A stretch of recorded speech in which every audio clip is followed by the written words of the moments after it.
지난 약 한 달 동안 이사야서 40장에서부터 43장까지의 말씀을 대면하면서 우리에게 주시는 소망과 함께 밀착하여 우리 삶에 역사하시는 위로의 그리고 소망의 하나님을 볼 수 있도록 노력했습니다.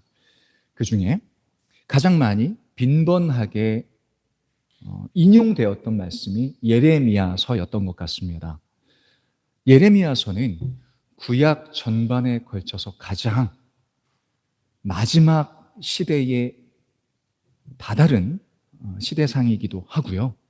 가장 어두웠던 시대이기도 했는데 예레미야가 그때 사역하면서 하나님의 말씀 전했고요.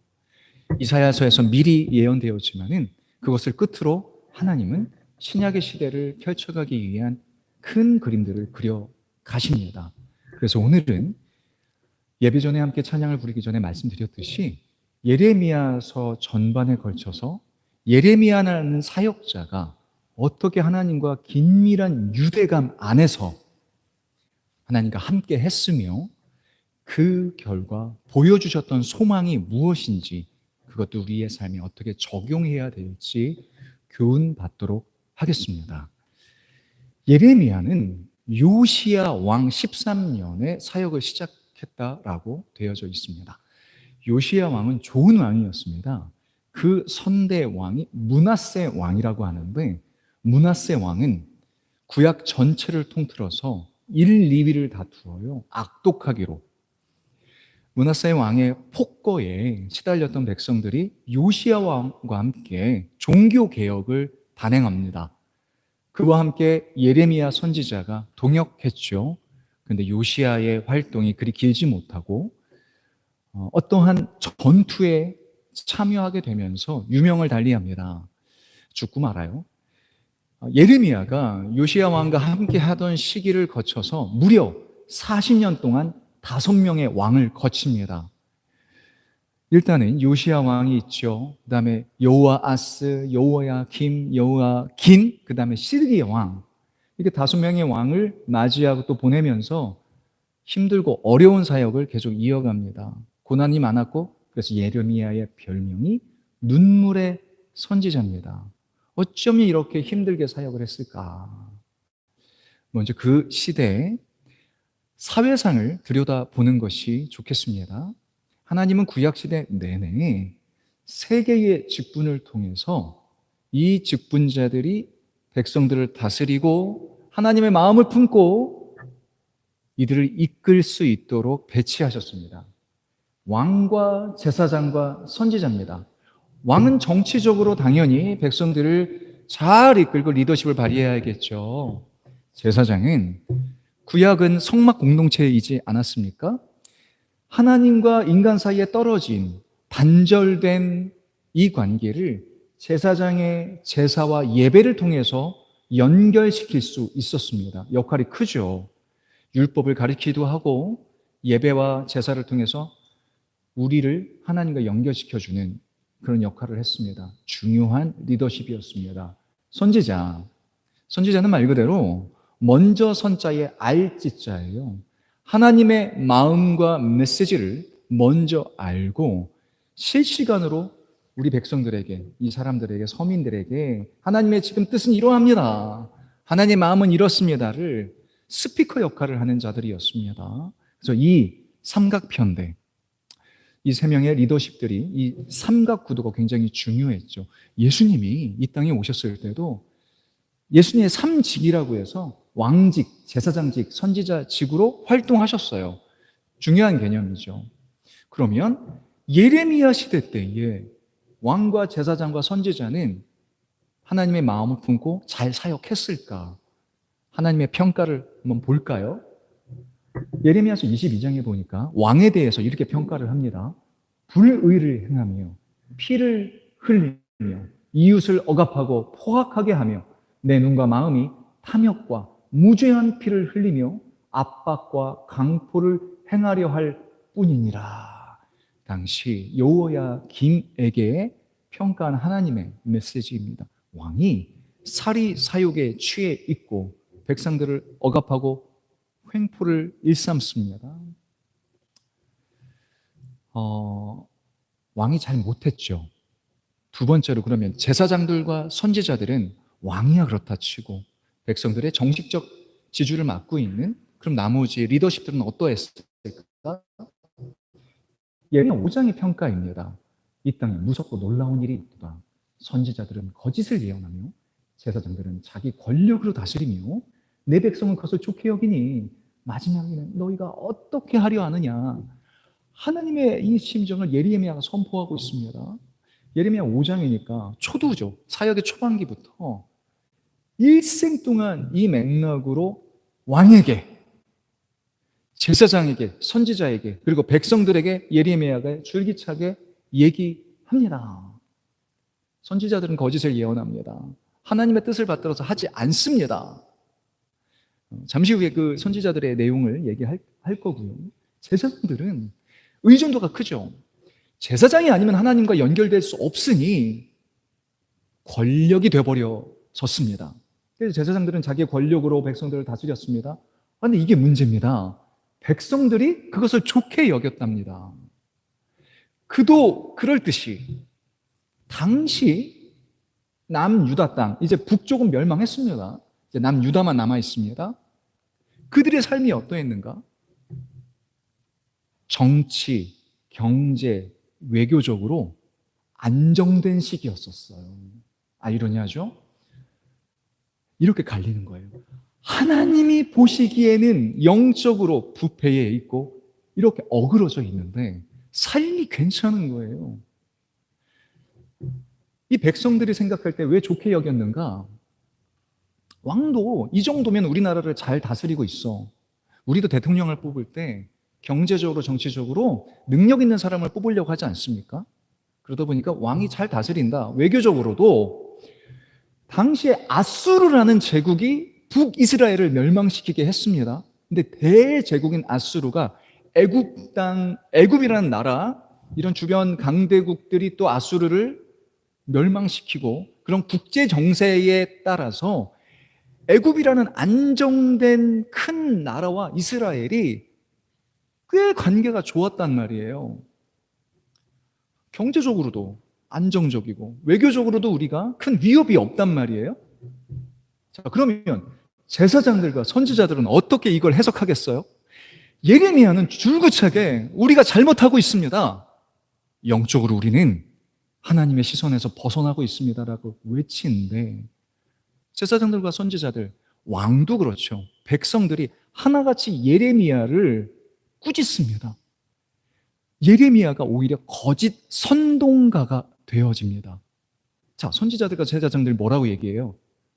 우리 하나님이 보호하고 계시잖아. 우리가 이렇게 잘 살고 지금 안녕을 구하고 있는 이유가 뭐야? 우리가 잘하고 있기 때문이야. 신앙 공동체였습니다, 남유다는. 그래서 열심히 예배 드렸어요. 신앙생활 나름 잘했어요. 나름. 우리의 신앙적인 열심을 하나님께서 보시고 축복하신 게 지금 우리의 삶이 이렇게 안정된 거야. 당연히 예레미야는 내내 핍박받습니다. 예레미야가 말씀만 전하면은 네가 거짓 선동자야. 아니, 우리는 하나님이 지켜주신다니까? 얼마나 외로웠겠습니까? 그 말씀을 전할 때마다 하나님이 원고를 주세요. 예레미야에게. 예레미야 전반을 다 보셔야 됩니다. 이렇게 전해. 예레미야가 전하죠. 그럼 돌아오는 거는 핍박. 심지어 때리기까지 합니다. 실제로요. 바술이라는 제사장이 그런 예레미야의 활동에 너무 거슬리니까 때리고 폭행하고 감금합니다. 예레미야가 이 상황을 겪으니까 이젠 도저히 못 견디겠는 거예요. 아무리 내가 선지자인데 해도 너무한 겁니다. 그러니까 하나님 도저히 저희 못하겠습니다. 아무리 하나님의 말씀을 맡은 중심이 잘 서 있는 사역자도 힘든 건 힘든 겁니다. 그래서 우리 20장을 가볼까요? 예레미야 20장을 보니까 예레미야의 고백입니다. 예레미야의 고백이자 기도 내용입니다. 하나님께 내가 태어난 날이 저주를 받았더라면, 나의 어머니를 낳게 한 그날이 복이 없었더라면, 내가 말할 때마다 외치며 파멸과 멸망을 선포함으로 여호와의 말씀으로 말미암아 내가 종일토록 치욕과 모욕거리가 됨이니이다. 어찌하여 내가 태에서 나와서 고생과 슬픔을 보며 나의 날이 수치로 마치게 되었는고. 예레미야가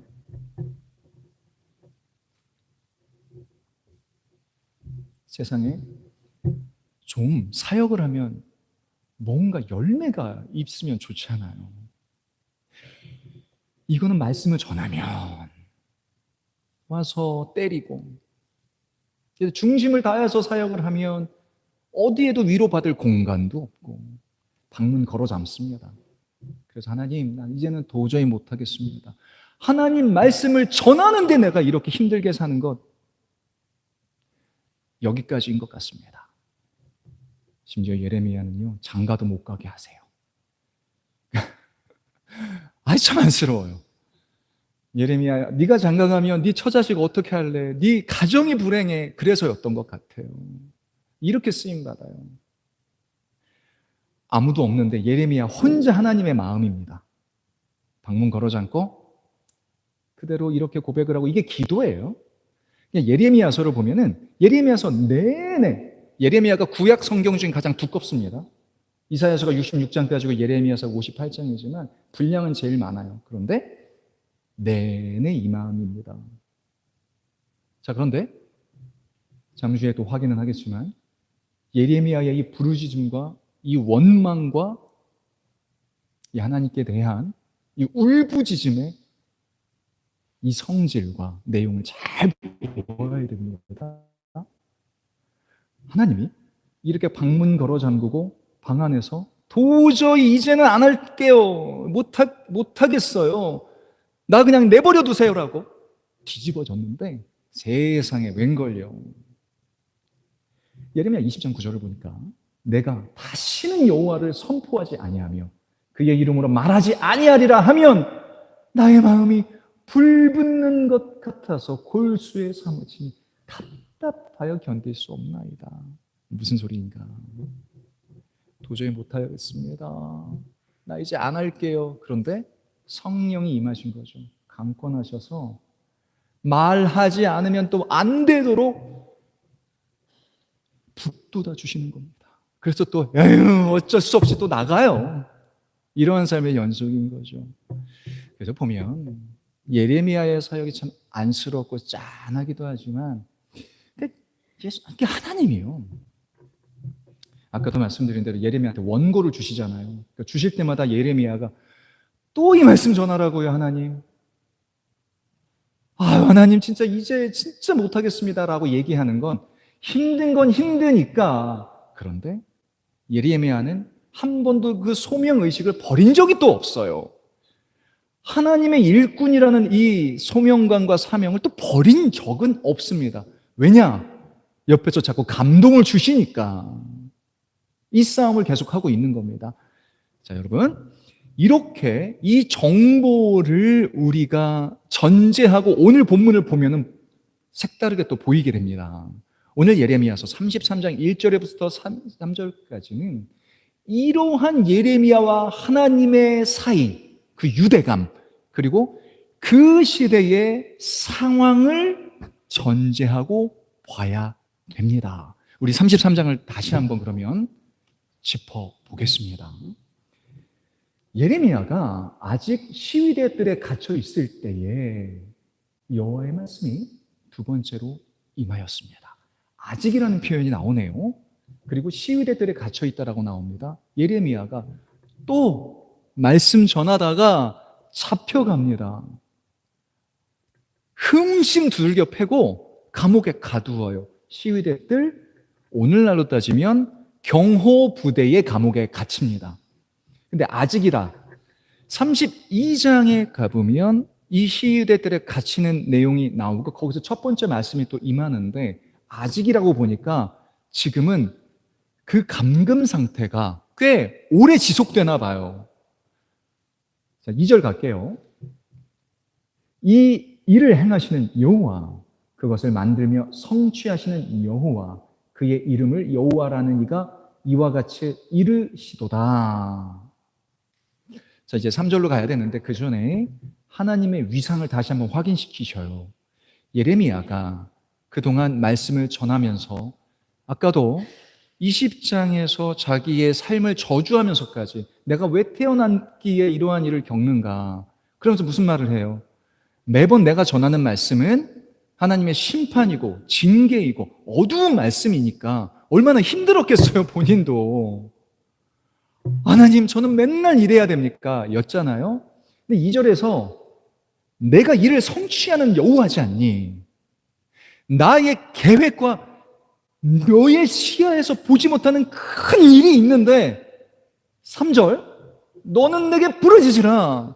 내가 내게 응답하겠고 내가 알지 못하는 크고 은밀한 일을 너에게 보이리라. 우리 3절을 많이 아시잖아요. 3절이 통성기도, 부르짖는 기도, 간절히 기도하면 하나님이 응답하신다, 이렇게 여기는 거 잘못된 거 아닙니다. 이 교훈이 잘못된 것은 아니지만 우리 더 깊게 가자고요. 이 3절은 예레미야서 전체와 지금 33장의 경황 안에서 보게 되면 단순히 기도 열심히 해라 이렇게 1차원적이지 않습니다. 훨씬 깊어요. 훨씬 깊어요. 당시 상황 32장에 가보면은요, 32장 2절에 가보면은 당시 신흥 강대국인 바벨론이라는 나라가 제국으로 확장되기 시작할 때 즈음이었습니다. 우리나라가 그렇지 않습니까? 대한민국이 중국과 이 러시아 저쪽으로 뻗어나가는 지리적인 특징이 있기 때문에 열강들이 우리나라를 지배하려고 하고 우리나라를 통해서 제국화하려는 일본이 그랬고 이스라엘이 똑같았어요. 이스라엘을 점령하고 장악해야 유럽과 중동 지역을 다 섭렵할 수 있었기 때문에 바벨론이 드디어 강대국의 면모를 갖추고 이스라엘을 포위합니다. 그런데 왜 예레미야가 갇혔는가? 선지자들과 제사장들이 어떻게 당시에 이걸 영적으로 해석했을까? 아까도 말씀드렸잖아요. 우리 이스라엘, 우리 남유다 땅, 북쪽은 멸망했지만 우리는 멸망하지 않아. 절대로. 하나님이 우리를 보호하셔. 왕이시여, 예레미야의 말에 휘둘리지 마세요. 내가 예언을 받았는데, 선지자의 말입니다. 실제로 예레미야에 나옵니다. 그런 내용들이. 내가 예언을 받았는데 우리 안전하대요. 걱정 마십시오, 왕이시여. 아니, 예레미야가 저렇게 말을 하는데 뭔가 뜻이 있는 거 아니야? 왕이시여, 그리고 백성들아, 걱정 마십시오. 상식적으로 생각해 보십시오. 그들의 설득이에요. 남유다 땅에는 압도적으로 하나님이 멸망시키지 않으실 만한 상징적인 이유가 있었습니다. 이것이 있었어요. 이것이 뭘까요? 남유다 땅에는, 이 예루살렘에는 성전이 있었습니다. 이렇게 성전이 있었어요. 하나님의 임재가 강력하게 머물고 있는 이 성전이 있는 한 우리는 멸망할 수가 없어요. 이게 얼마나 대단한 믿음입니까? 그러니까 바벨론이 쳐들어와도 이 성전이 절대 무너지지 않으리라는 믿음 때문에 예레미야가 눈에 가시인 거예요. 잡아 가둔 겁니다. 자, 예레미야 편에서 한번 이 상황을 조망해 봅니다. 얼마나 힘들었겠어요. 예레미야가 갇혀 있습니다. 그동안 사역을 하면서 계속 말씀을 전하는데 아무도 듣지 않습니다. 몸과 마음과 영혼이 지칠 대로 지친 예레미야가 상상되지 않습니까? 이 어둡고 습하고 추운 감옥의 이 구석에 고개가 떨궈진 채로 예레미야가 완전히 번아웃 되었을 겁니다. 완전히 녹초가 되어져서 말할 힘도 없이 이렇게 있는 겁니다. 떠오르는 장면이 있는데요.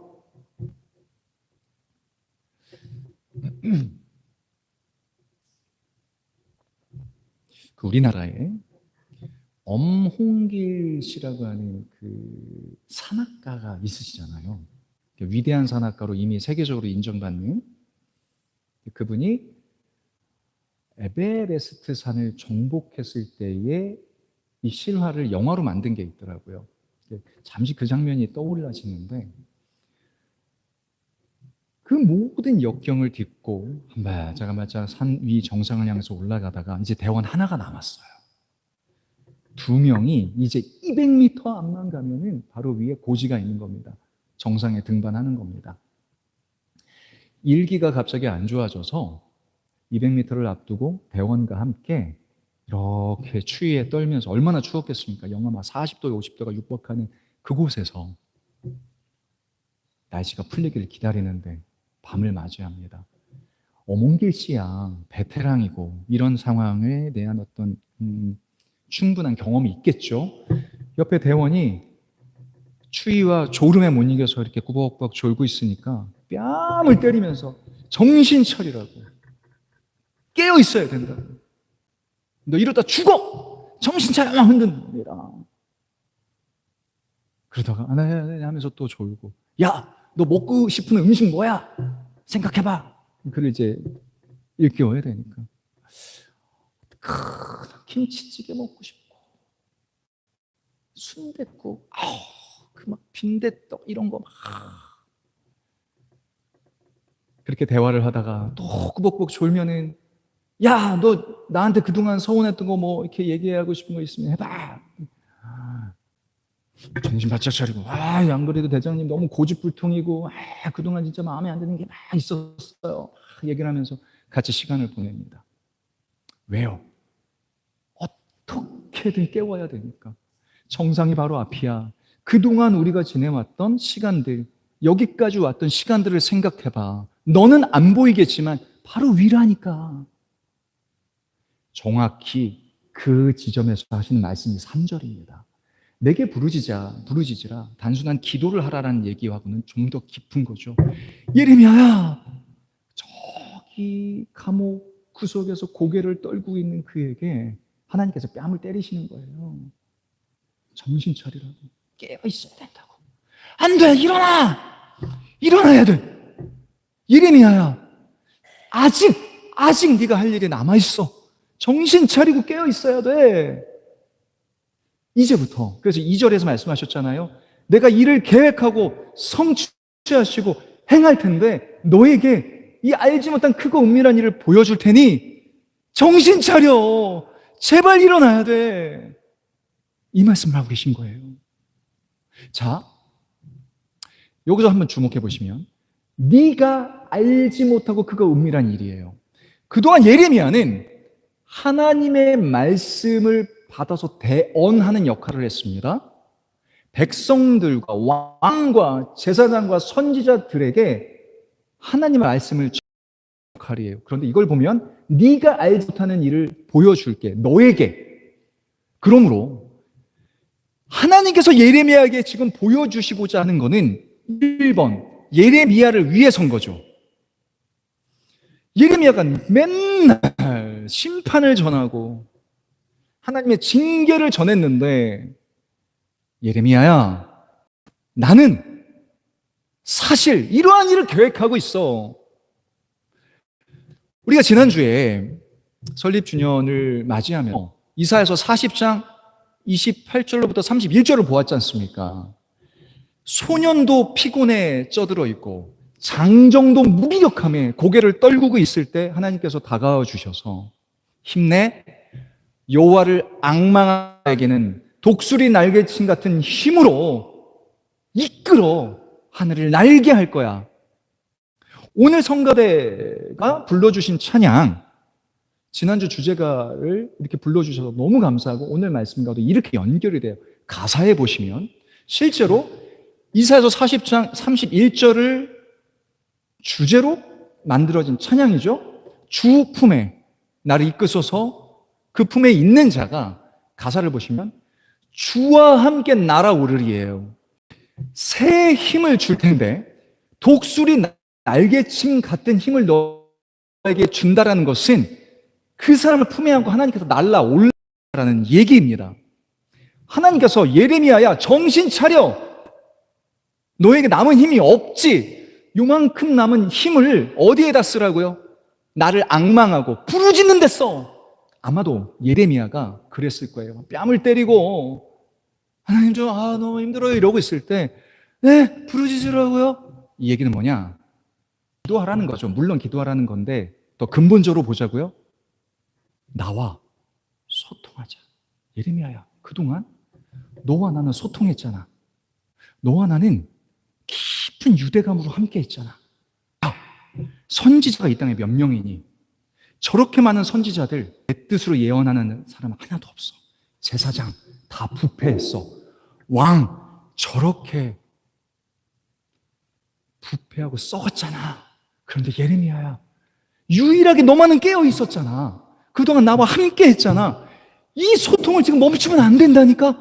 일어나야 돼, 일어나야 돼. 그 정상이 에베레스트 산 밑에서 유일하게 그 둘만 공감하는 그 공간에서 이 대장이 일깨웠었던 그 공감으로 함께 하자는 간절한 명령이에요. 그러면 이 구절이 우리에게 어떻게 받아들여집니까? 예레미야가 정신 차렸겠죠. 네, 힘들어 죽겠지만 하나님 얘기해 주세요. 얘기해 주세요. 뭔데요? 있는 힘을 힘껏 다해서 부르짖었을 거예요. 하나님 알겠어요. 뭔데요? 또 심판의 말씀을 전하라고요? 그런 거라고요? 아니야. 크고 은밀한 것은 달라. 이번은 달라. 6절에서 18절까지 실제로 말씀하신다니까요. 이 크고 은밀한 일을 1년 후에, 몇 년 후에 전해주신 게 아니에요. 크고 은밀한 일을 6절에서 18절까지 얘기해 주시는데 세 가지로 요약될 수 있습니다. 세 가지가 네 가지인데 첫 번째, 예레미야가 그동안 예언했잖아요. 이 예루살렘이 완전히 멸망할 거야. 이 성전, 너희들이 그렇게 마치요. 세상 사람들이 점집에 가서 부적 비싼 거, 부적도 몇 천만 원 하는 부적도 있더라고요. 그거 집안에 붙이면 악귀가 물러간다라고 가져오지 않습니까? 이스라엘 남유다 백성들이 성 부적처럼 여겼던 것 같아요. 이 예루살렘이 않아. 근데 그 예루살렘 성전이 완전히 하나님께서 보여주세요. 실제로요. 바벨론이 쳐들어와서 예루살렘을 초토화시키는데 얼마나 끔찍하고 잔인했는지. 그래서 예레미야 애가가 있지 않습니까? 이 예레미야가 청에서 눈물의 선지자입니다. 그토록 하나님의 말씀을 전하고 경고했는데 말을 듣지 않은 이스라엘, 남유다 백성들이 결국은 멸망당하잖아요. 예레미야가 너무 마음이 아팠던 것이 예루살렘 성이 멸망하고 들어와 보니 눈앞에서 죽은 엄마의 이 끔찍한 시신, 그 엄마의 젖을 빨고 있는 어린아이가 보이고 갓난아이가 보이고 나둥그러진 시체들 사이에 들어가는데 예루살렘 성전이 정말 가루도 남지 않게 완전히 무너져 있는 것을 보면서 웁니다. 그래서 슬플 했자 애가입니다. 이 예레미야가 이 이미지를 했으니 도대체 또 무슨 말씀을 하시려고 지지라고 하세요 하나님? 첫 번째 내용을 보면 예루살렘 성전이 무너졌고 예루살렘이 황폐화됐지만 재건될 것을 보여주시고, 두 번째, 이게 아주 중요한데, 메시아가 올 거야. 이 땅에, 이 죽은 땅에 예수님이 오신다라는 구체적인 예언을 보여주셔요. 세 번째, 다윗의 왕조. 우리로 한번 생각해 보자고. 예레미야가 왜 이렇게 힘들었는데도 불구하고 이 소명감을 가지고 사역했어요? 이 백성을 너무 사랑해서예요. 우리 일제강점기 때 독립투사들을 보세요. 내가 이렇게 열심히 죽음을 불사하고 독립운동을 한다 한들 나라가 금방 독립이 될까? 그럼에도 불구하고 이 조국과 민족을 사랑하는 마음으로 목숨을 다하지 않았어요? 예레미야가 그럼에도 불구하고 이 땅을 너무 사랑하니까 하나님의 마음으로 선포하고 목숨 걸고 사역했던 근거였단 말이에요.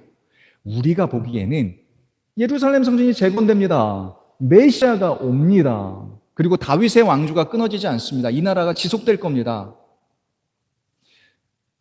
우리 믿음의 선조들이 대한민국 땅이 없습니다라고 생각하고 사역했더라면 사역 못하죠. 소망을 가지고 했을 거 아닙니까? 예레미야에게 있어서 이 6절부터 18절까지의 소망은 하나님이 주시는 비전과 큰 말 그대로 크고 은밀한 예언이었습니다. 이미지였습니다. 달랐어요. 그 당시에 비슷한 시기에 사역했던 선지자들이 있었어요. 이사야, 아모스, 호세아 같은 선지자들도 비슷한 예언을 했지만 그 예언들은 암호 같고 희미했어요. 그런데 내게 부르짖으라 내가 응답하겠고 알지 못하는 은밀한 일을 너에게 보여준다라고 하신 말씀은 구체적이고도 실질적이었기 때문에 예레미야가 비로소 하나님 그렇군요. 그러면 내가 이 감옥에서 지금 너무 힘들지만 한번 일어나 볼게요. 이 정도의 이미지가 앞으로 그려질 소망이라면 일해야죠. 원동력을 하나님께서 찾아주셨을 겁니다. 예레미야가 그걸 받았을 거고요. 오늘 말씀의 제목을 그래서 길이 멀다고 느껴질 때라는 제목으로 잡은 이유는 말씀 준비하면서 저도 모르게 찬양 가사거든요. 제가 아주 좋아하는 찬양곡 중에 가사인데 그 가사가 이렇습니다. 길이 멀다고 느껴질 때, 유혹이 강하다고 생각될 때, 당신의 힘이 거의 바닥났을 때 바로 그때 힘을 내야 해. 아마도 예레미야의 주제곡일 것 같아요. 하나님 길이 너무 멀다고 느껴집니다. 언제까지 내가 이 길을 가야 돼요? 목적지가 보이지도 않습니다. 유혹이 강하다고 생각되어질 때 하나님, 예레미야가 사역을 하면서 얼마나 많은 선지자들이 제사장들이 회유했겠어요. 야, 너 그렇게 예언 전한다고 해서 떡이 나오냐? 밥이 나오냐? 당신의 힘이 거의 바닥났을 때 지금 실제로 완전히 소진되고 번아웃 되어져서 그 감옥 안에 갇혀있는 예레미야, 우리의 삶은 어떻습니까? 성도로 살면서 사역자로 살면서 하나님 이 길이 정말 언제 끝나나요? 주변 사람들이 우리에게 얘기를 할 때 야, 교회 다닌다고 그렇게 열심히 일한다고 뭘 유익을 얻겠다고 그러고 있니? 아니 교회 다닌다고 뭐가 그렇게 에너지 쏟고 물질 쏟고 지금 그렇게 열심히 한다고 해서 너가 지금 생활이 나아진 게 무엇이고 유혹하지 않습니까? 그렇게 회유하지 않습니까? 우리의 힘이 거의 바닥이 났을 때, 근데 오늘 말씀에 예레미야를 통해서 우리에게 전달하시고자 하는 게 뭡니까? 바로 그때 힘을 내야 된다는 거죠. 예, 그렇습니다. 성도로 살아가는 것이 이런 진한 외로움이 있을 때가 있지 않습니까?